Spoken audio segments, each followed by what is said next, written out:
Hello everyone, class 7th heritage math exercise 16.1 question number third दिया गया है। In an isosceles triangle A B C, एक triangle दिया गया है ए बी सी जो कि आइसोसेलेस है। क्लियर है? आइसोसेलेस ट्रायंगल उस ट्रायंगल को बोलते हैं जिसके दो साइड क्या होते हैं, इक्वल होते हैं। या तो ए बी इक्वल ए सी कर लीजिए या A B equal B C कर लीजिए, ये आपके कंडीशन पर निर्भर करता है और क्या दिया गया है वो निर्भर करता है। यहाँ पे दिया गया है A B equal A C, A B equal क्या है, ए सी है। यहाँ डी नहीं रहेगा, इज द सॉरी ये अलग है डी, यहाँ कॉमा दे दिया गया है, ये लिखा गया है डी।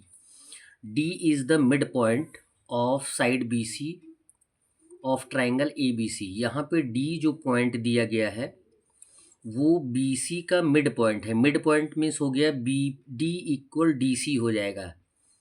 एकदम मध्य बिंदु जो आपको बताया जा रहा है, मध्य बिंदु क्या करता है, किसी लाइन को दो इक्वल पार्ट में डिवाइड करता है, टू इक्वल पार्ट में डिवाइड कर देता है। यदि ए और डी को ज्वाइन किया जा रहा है तो जो कि डी पॉइंट दिया गया है बी सी पर, वो क्या कर रहा है, बी सी को टू इक्वल पार्ट में डिवाइड कर रहा है, यानी दो बराबर भागों में बांट दे रहा है, यानी बी डी इक्वल हो जाएगा डी सी या सी डी।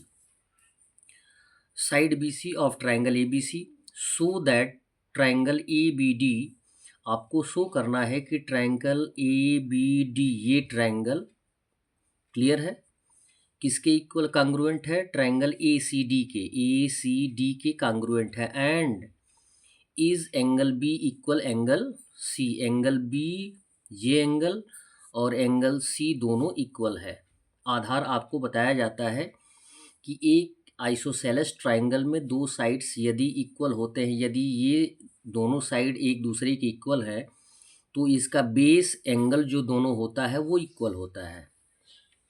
आइए सॉल्यूशन में आते हैं। Triangle A B C is isosceles triangle, so A B equal A C, जबकि दिया है, गिवन है, क्या दिया गया है, A B equal A C. तो angle B and angle C equal है on the basis of isosceles triangle, कि जो बेस एंगल्स होते हैं वो इक्वल होते हैं। तो लिखा गया A D is common, A D क्या है, दोनों ट्राइंगल में कॉमन है। And A D at mid point on B C, जबकि ये मिड पॉइंट दिया गया है बी सी का, तो हमने क्या बताया, बी डी और डी सी इक्वल हो जाएगा, so B D equal D C. And on the basis of isosceles triangle, base angles angle B is equal to angle C. यहाँ प्रूफ करने की बात आ गई है तो इसको आप प्रूफ भी कर सकते हैं, लिख सकते हैं ए बी इक्वल किसमें, ट्राइंगल की बात है, ए बी किसके इक्वल है, ए सी के, ए सी। क्लियर है? और फिर उसके बाद ए डी क्या हो जाएगा, कॉमन हो जाएगा, ए डी इक्वल हो जाएगा ए डी दोनों ट्राइंगल में, ये हो जाएगा कॉमन। क्लियर? कॉमन के साथ साथ बी डी और डी सी इक्वल हो जाएगा, B D equal D C. तो प्रूफ हो गया on the basis of S S S congruency, S S S congruency, congruency हमने प्रूफ किया कि triangle A B D is congruent to triangle A C D. केवल इसी को last में आपको लिख देना है, और जबकि यहाँ पे सारे कंडीशंस दिए गए हैं उनको भी आप लिख सकते हैं। क्वेश्चन नंबर 4 दिया गया है, diagonal A C of a parallelogram. एक पैरेललोग्राम है, पैरेललोग्राम में जो अपोजिट साइड्स होते हैं एक दूसरे के पैरेलल होते हैं, यानी डी सी पैरेलल है ए बी के और ए डी पैरेलल है सी बी के। तो पैरेललोग्राम है, is join as shown below, opposite vertices को क्या किया गया है, ज्वाइन किया गया है।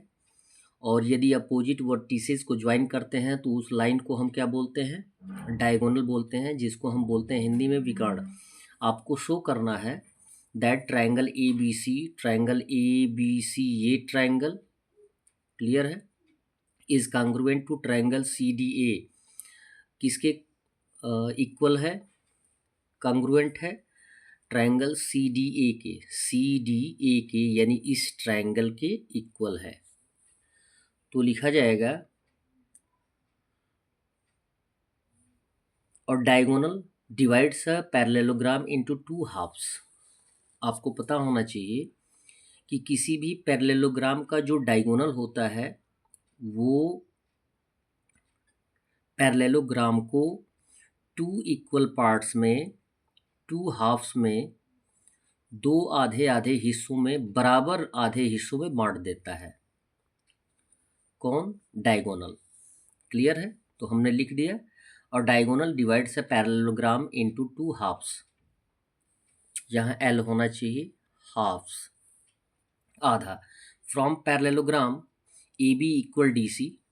ए बी इक्वल क्या है? डी सी है, पैरेललोग्राम है, और जबकि पैरेलल भी है, और साथ में ए डी इक्वल है सी बी के। और ये जो लाइन आपने डायगोनल स्केच किया है ए सी, ये क्या हो जाएगा? कॉमन हो जाएगा।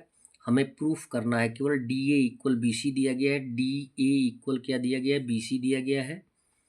और साथ में इसको प्रूफ करना तो लिखेंगे so from triangle A C D and triangle A B C, A B equal हो जाएगा D C, A B equal हो जाएगा डी सी के, और ए डी इक्वल हो गया बी सी के, ए डी इक्वल हो जाएगा बी सी के, और साथ में ए सी इक्वल हो जाएगा ए सी, जो कि कॉमन है दोनों ट्रायंगल का।